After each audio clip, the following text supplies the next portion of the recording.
আরবির 12 মাসের 11 মাসের নাম আরবরা রাখছেন, রমজানের নাম আল্লাহ নিজে রাখছেন। এই নামটা আল্লাহর সিলেকশন, শাহরু রমাদান, আল্লাহ নিজে এটার নাম রাখছেন। এটার অনেক তাৎপর্য আছে, এই জন্য রাখছেন।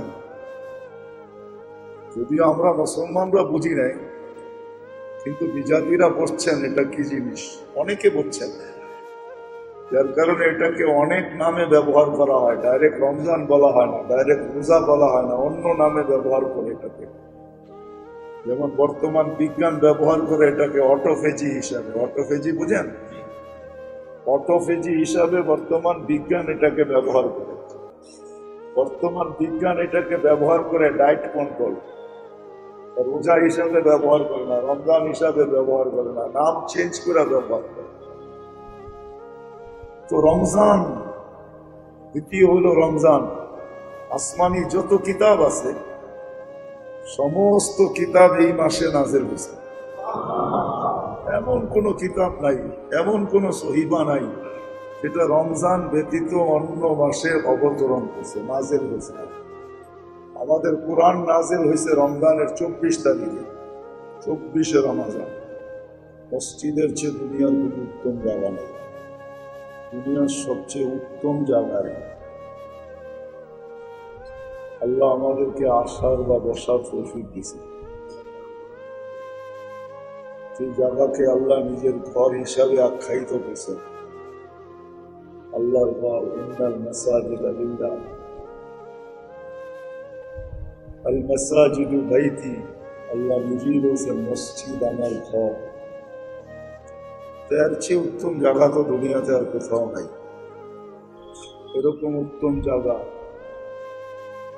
আর দুনিয়ার দ্বিতীয়, দুনিয়ার সবচেয়ে উত্তম মজলিস। কারণ আল্লাহ আল্লাহ রসুলের আলোচনা যেখানে হয় এর চেয়ে কোনো উত্তম মজলিস দুনিয়াতে নেই। আমার কথা বোঝেন তো? এর চেয়ে কোনো উত্তম মজলিস দুনিয়াতে নাই। আল্লাহ এরকম মজলিসে আমাদেরকে বসার তৌফিক দিয়েছেন। যদিও হুকুম ছিল আল্লাহ রসুলের পক্ষ থেকে, ইদা মারারতুম বিরিয়াদিল জান্নাহ ফারতাউ, এরকম বাগান বা মজলিস যখন মিলে তো খুব বিচরণ করো। উচিত তো ছিল চতুর্দিক দিয়া যারা যায় আর আসে সবাই ভাঙ্গা পড়া উচিত ছিল। কারণ আল্লাহ রসুলের হুকুম, এটা জান্নাতের বাগান, সে খুব বিচরণ করে। আতরের দোকানে যতক্ষণ থাকে ততক্ষণ কিনা ব্যতীত যেরকম বিনা পয়সার বিভিন্ন গ্রাম পাইতে থাকে, এই মজলিসে এরকমই যতক্ষণ বসা থাকবে ততক্ষণ পর্যন্ত জান্নাতের সুবাস পাইতে থাকবে। দুনিয়ার সবচেয়ে উত্তম মজলিসে আল্লাহ আমাদেরকে বসার তৌফিক দিয়েছে। তৃতীয় যে জিনিসটা, দুনিয়ায় এর চেয়ে বড় কোনো নিসবত হয় না। যে নিসবতের উপরে আল্লাহ আমাদেরকে, এর চেয়ে বড় কোনো নিসবত হয় না। কালামুল্লাহর নিসবতে আল্লাহ আমাদেরকে একত্রিত হওয়ার তৌফিক দিয়েছে। দুনিয়ার চেয়ে নিসবত পর্যন্ত সম্পর্ক, এর চেয়ে বড় কোনো নিসবত হয় না। দুনিয়ার চেয়ে বড় কোনো নিসবত হয় না যে নিসবতের উপরে আমরা আজকে একত্রিত। কোরআনের নিসবত, কালামের নিসবত, আল্লাহর কালামের নিসবত, আল্লাহর কোরআনের নিসবত, এই নিসবতে কিন্তু আমরা একত্রিত আছি, ঠিক না? কি আমার কথা বুঝে আসে? চতুর্থ আরেকটা জিনিস আছে, এই জন্যই আমি শুরুতে বলছিলাম যে আজকে আমাদের উপরে আল্লাহর কোনো বিশেষ রহমত বা নজর হবে, দৃষ্টি হবে, যার কারণে আমরা এখানে বসতে পারছি। চতুর্থ আরেকটা সৌভাগ্য আছে, রমজান মাস। মাসটা কি রমজান না? রমজান চিনেন কাকে বলে? তো মাস হিসাবে জানি, ঠিক না? আরবি 12 মাসের একটা মাস, ঠিক না? আসলে এমন না। আরবির 12 মাসের 11 মাসের নাম আরবরা রাখছেন, রমজানের নাম আল্লাহ নিজে রাখছেন। এই নামটা আল্লাহর সিলেকশন, শাহরুর রমাদান, আল্লাহ নিজে এটার নাম রাখছেন। এটার অনেক তাৎপর্য আছে, এর জন্য রাখছেন। যদিও আমরা মুসলমানরা বুঝি নাই, কিন্তু বিজাতিরা বলছেন এটা কি জিনিস, অনেকে বলছেন, যার কারণে এটাকে অনেক নামে ব্যবহার করা হয়। ডাইরেক্ট রমজান বলা হয় না, ডাইরেক্ট রোজা বলা হয় না, অন্য নামে ব্যবহার করে এটাকে। যেমন বর্তমান বিজ্ঞান ব্যবহার করে এটাকে অটোফেজি হিসাবে, অটোফেজি বুঝেন, অটোফেজি হিসাবে বর্তমান বিজ্ঞান এটাকে ব্যবহার করে। বর্তমান বিজ্ঞান এটাকে ব্যবহার করে ডায়েট কন্ট্রোল, রোজা হিসাবে ব্যবহার করে না, রমজান হিসাবে ব্যবহার করে না, নাম চেঞ্জ করে ব্যবহার করে। তো রমজান, দ্বিতীয় হলো রমজান। আসমানি যত কিতাব আছে সমস্ত কিতাব এই মাসে নাজিল হয়েছে। এমন কোন কিতাব নাই, এমন কোন সহিবা নাই যেটা রমজান ব্যতীত অন্য মাসে অবতরণ করছে, নাজিল হয়েছে। আমাদের কোরআন নাজিল হয়েছে রমজানের 24 তারিখে, 24শে রমজান। এই জন্য তো আল্লাহ বলছেন শাহরুর রমাদান আল্লাযী উনজিলা ফীহিল কুরআন, কোরআন এটার ভিতরে আছে। তো চতুর্থ যে সৌভাগ্য আল্লাহ আমাদেরকে দিচ্ছেন বা পঞ্চম, এটা হলো রমজান মাস। কি এতগুলা সৌভাগ্য আমাদের আজকে একসাথে একত্রিত হয়েছে। দুনিয়ার উত্তম জায়গা, উত্তম মজলিস, আর কি উত্তম নিসবত, এর চেয়ে কোনো নিসবত নেই, কোরআনের নিসবত। দুনিয়ার সবচেয়ে উত্তম মাস, দুনিয়ার সবচেয়ে উত্তম, ওই মাসের ভিতরে আবার মাগফিরাতের পর্ব। কিসের পর্ব? মাগফিরাতের পর্ব চলতেছে না? আল্লাহর ইহসান যে আল্লাহ আমাদেরকে একত্রিত হওয়ার তৌফিক দান করেছে। শুকরিয়া যত আদায় করব ততই কম হবে। সত্য এটাই যে আল্লাহর সবকিছু আমাদের উপরে, সবকিছু যা কিছু সব আল্লাহর ইহসান, ইহসান ছাড়া কিছু না। আমাদের অস্তিত্বটাও কিন্তু আল্লাহর ইহসান। ইহসান বোঝেন তো? আল্লাহর দয়া। আল্লাহ দয়া করছেন বিদায় আমাদেরকে অস্তিত্ব দিয়েছেন। এই জন্য প্রত্যেক জিনিস কিন্তু অস্তিত্বের উপরে আল্লাহর প্রশংসা করে। মা মিন শাইইন ইল্লা ইউসাব্বিহু বিহামদি রাব্বিহি। প্রত্যেক বস্তু অস্তিত্বের উপরে আল্লাহর প্রশংসা করে, চাই সে দুনিয়ার সবচেয়ে নিকৃষ্ট হোক। এই জন্য শুকরও কিন্তু সকালবেলা ঘুমের থেকে উঠা বলে আলহামদুলিল্লাহিল্লাযী খালাকানি, প্রশংসা ওই আল্লাহ যিনি আমাকে অস্তিত্ব দিয়েছেন। কিন্তু সৃষ্টির ভিতরে দুইটাই প্রাণী পাওয়া যায় যারা সবচেয়ে বড় অকৃতজ্ঞ, একটা হলো মানুষ আর একটা হলো জিন। এই দুই জাতি সৃষ্টির ভিতরে সবচেয়ে অকৃতজ্ঞ। এর চেয়ে অকৃতজ্ঞ কোনো জাতি নেই, কোনো সৃষ্টি নেই। এক হইল ইনসান, এক হইল জিন, আর সবচেয়ে বেশি মনে হয় মানুষ। যার কারণে কোরআন বলতে বাধ্য হয়েছে কুতিলাল ইনসানু মা আকফারা। এখানে জিনদের শব্দ আসে নাই। মানুষ, তুমি সবচেয়ে বড় অকৃতজ্ঞ বাহির হইলাম। মানুষ সবচেয়ে বড় অকৃতজ্ঞ। হৃদয় যেটা বুঝাইতে চাইতেছি, আল্লাহর এহসান যে আল্লাহ আজকে আমাদের উপরে খাস এক দৃষ্টি দিছেন, এক রহমত দিছেন। মনে হয় আল্লাহর করুণা হয়েছে আমাদের উপরে, যার কারণে আমরা মসজিদে এক আজিম নিসবতের উপরে জমা হতে পারছি, একত্রিত হইতে পারছি, যেটা কোরআন। হৃদয় বুঝার বিষয়, ভাবার বিষয়, চিন্তার বিষয় যে কোরআন আমার জন্য। কোরআন কিন্তু শুধু কিতাব না, কোরআন শুধু কিতাব না, কোরআন কিন্তু আল্লাহর কালাম। কোন উম্মতকে আল্লাহ কিতাব দিছেন বটে, কিন্তু কালাম দেন নাই। শুধু আমাদের শ্রেষ্ঠত্বের কারণে, একদিকে আমাদের নবীর শ্রেষ্ঠত্ব, একদিকে উম্মতের শ্রেষ্ঠত্ব।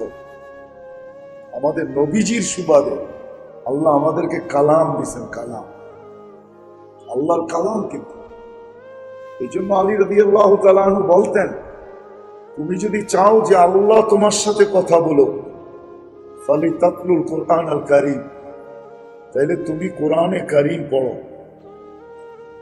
বুঝা পড়ে না বুঝা পড়ে। যদিও প্রশ্ন আসে যে বুঝা পড়বো না বুঝা পড়বো, বুঝা পড়ে না বুঝা পড়ে।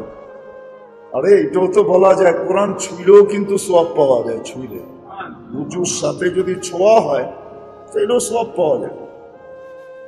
কোরআনকে মহব্বত করলেও আল্লাহর নৈকট্য পাওয়া যায়।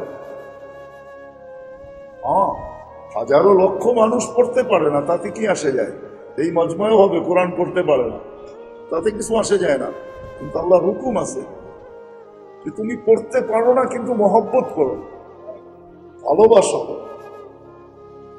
এই জন্য মনে উঠলো, এই জন্য বলতেছি, সুফিয়ানে সৌরি রহমতুল্লাহ আলাই, কোন এক সময় ওনাকে বলা হয়েছিল যে অমুকের জানাজা পড়ায় আসো স্বপ্নের মাধ্যমে। সুফিয়ানে সৌরি রহমতুল্লাহ আলাই আলী রাদিয়াল্লাহু তাআলা আনহুর ছাত্র ছিলেন।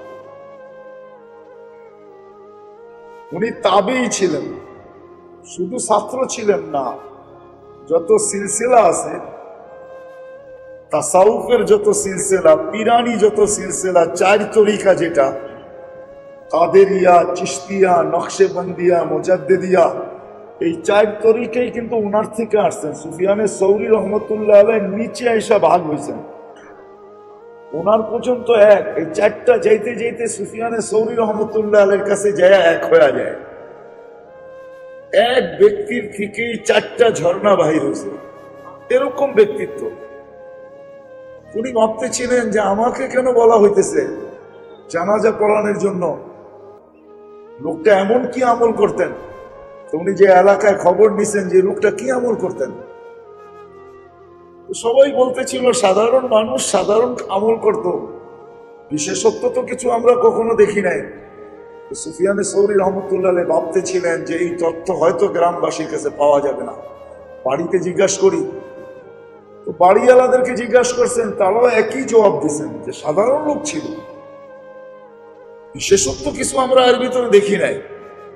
তো বলছে এদের কাছে তো হয়তো পাওয়া যাবে না, দেখি আর ঘরের বিবির কাছে জিজ্ঞাসা করি কোনো মাধ্যমে। তো কোনো মাধ্যমে স্ত্রীর কাছে জিজ্ঞাসা করছে যে আর কি বিশেষ আমল ছিল। তো বলছে বিশেষ তো তেমন কিছু ছিল না, সাধারণই ছিল, হয়তো একটা বিশেষত্ব হইতে পারে যেটা মনে পড়ে। বলছে সেটা কি? বলে কোরআন পড়তে জানতো না, কিন্তু ডেলি সকাল বিকাল কোরআনকে নিত, আর পৃষ্ঠা উল্টাইতো, আর চোখের পানি ঝরাইতো, আর চিৎকার দিয়া বলতো মালিক তোর কালাম পড়তে পারি না, বুঝা তো দূরের কথা, পড়তেই পারি না। সুফিয়ানে সৌরি রহমতুল্লাহ আলাইহি চিৎকার দিয়া বলতেছিলেন আদা হুয়া, এটাই ওটা।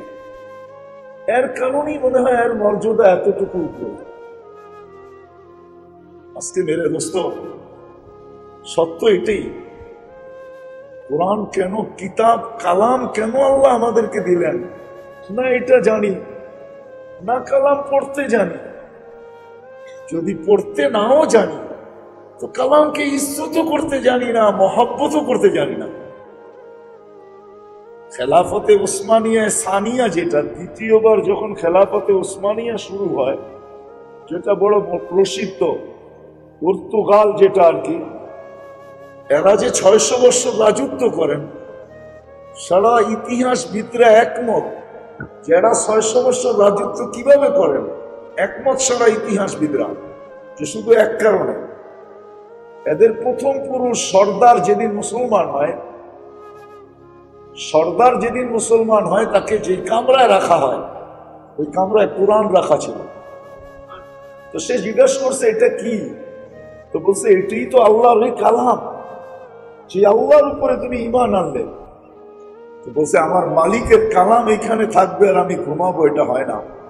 তো সারা রাত্র কোরআন নিয়ে দাঁড়ায় আছে। ইতিহাসবিদরা একমত যে কোরআনের ইজ্জতের কারণে আল্লাহ এদেরকে 600 বৎসরের রাজত্ব দিয়েছে।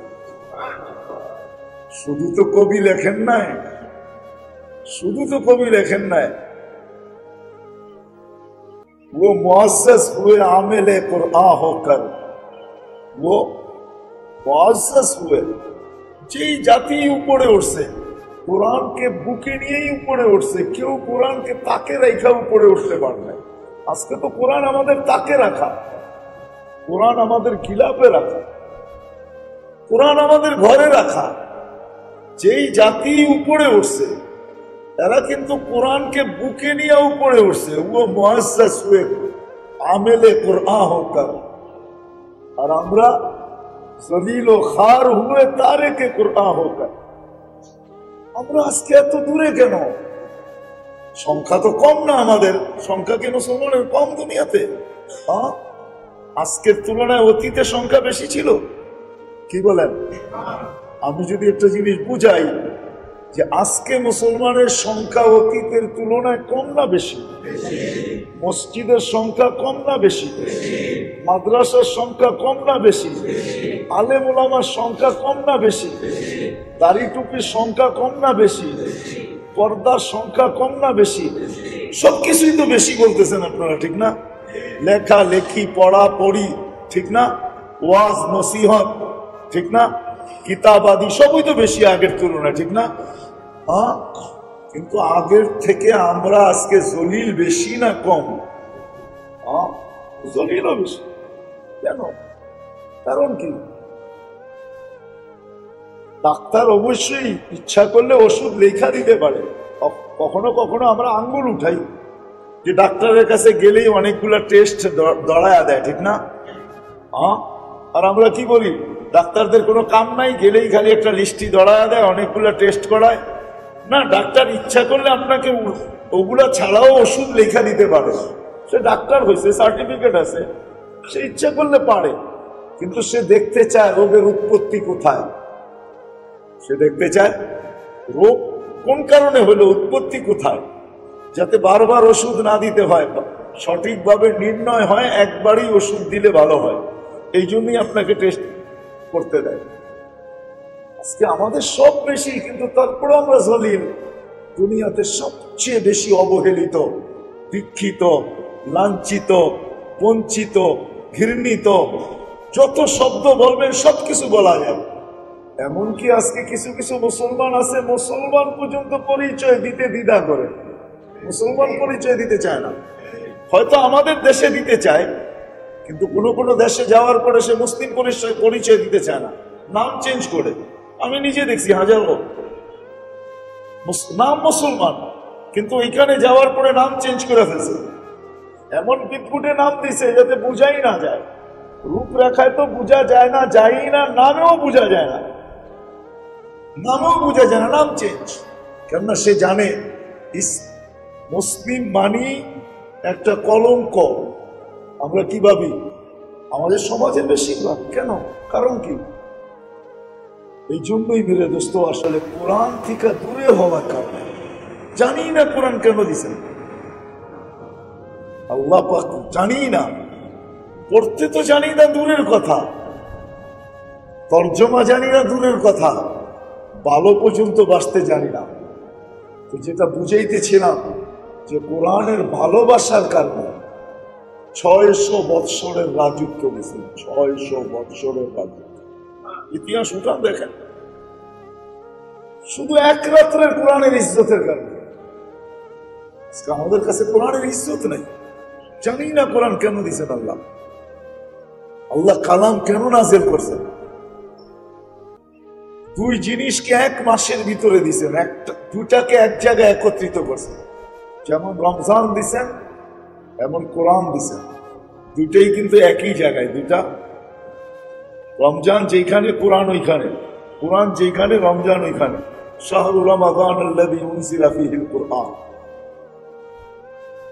ইন্না আনজালনাহু ফী লাইলাতিল কদর। আল্লাহ কদরের রাতে নাযিল করছেন কোরআন। সত্য এটাই, দুই জিনিসকে একত্রিত করছেন। কোরআন কেন এটাই জানি না। এটা আমি লম্বা করবো না, আমি বুঝাই নিয়ে যেতেছি একটু পিছের থেকে। আল্লাহ আমাদেরকে এক নিসবতে আজকে একত্রিত হওয়ার তৌফিক দিছেন, যে কোরআনের নিসবত উচিত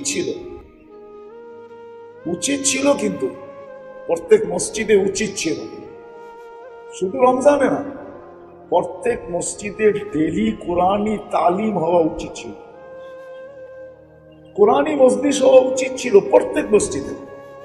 এটা মসজিদ ওয়ালাদের যেরকম দায়িত্ব, এরকম মহল্লা ওয়ালাদেরও দায়িত্ব, এরকম ইমাম খতিবেরও দায়িত্ব ছিল যে প্রত্যেক দিন মসজিদে কোরআনী মজলিস হবে। চাই সেটা এক আয়াতে হোক, ডেলি এক এক আয়াত করা হোক, কোরআনী মজলিস হওয়া। আমাদের সবার দায়িত্ব ছিল এটা, যে প্রত্যেক মসজিদে কমিটির ইমাম এবং এলাকাবাসীর দায়িত্ব ছিল যে মসজিদের ডেলি কোরআনী মজলিস হবে। কোরআনের সাথে সবাই সম্পর্ক হয়, কেননা কোরআন ওই জিনিস যেটা আল্লাহর কালাম। এক হাদিসে আছে, কোরআনকে যে মহব্বত করবে, মহাব্বত, কবরে যাওয়ার সাথে সাথে সর্বপ্রথম কোরআন তার মাথার কাছে আসবে। কোরআনের সাথে যার মহব্বত থাকবে, অগাধ মহব্বত, সমস্ত আমালকে কোরআন ইশারায় বলবে তোমরা চুপ থাকবে, আজকে যা করার আমি করব। যখন মুনকার আর নাকির আসবে তো কোরআন দূরের থেকে তাদেরকে ইশারায় বুঝাবে যে আওয়াজ করবে না, যা তোমাদের প্রয়োজন আমার কাছে জিজ্ঞাসা করবে, আমার কাছে জিজ্ঞাসা করবে। মুনকার নাকির আশ্চর্য বোধ করবে যে এটাকে সুদর্শন যুবক, এক আজীব রূপ নিয়ে আল্লাহ তাকে পাঠাবে। তো মুনকার নাকির বাধ্য হবে, ওই যুবক দুইজনকে বলবে পরিচয় জানবে, বলবে পরিচয় পরে দিব, আমার পরিচয় জানলে তোমরা হাক্কা বাক্কা খায়া যাবে, পানি পানি হয়ে যাবে, তোমাদের অস্তিত্ব কাইপা যাবে, বিদায় আগে যা বলি তা করো। তো তারা প্রশ্ন দিয়া দিবে, ওই সুদর্শন যুবকের হাতে সে জবাব লেখা দিয়ে দিবে, বসে নিয়ে যাও। তো বলবে তোমার পরিচয় জানা হলো না, বলে আমার পরিচয় হলো আমি কোরআন, আমি কোরআন। এই ব্যক্তির কোরআনের সাথে অগাধ ভালোবাসা ছিল, অগাধ মহব্বত ছিল, সম্পর্ক ছিল। পড়তে না জানলেও চুমা দিতে ভুল করতো না।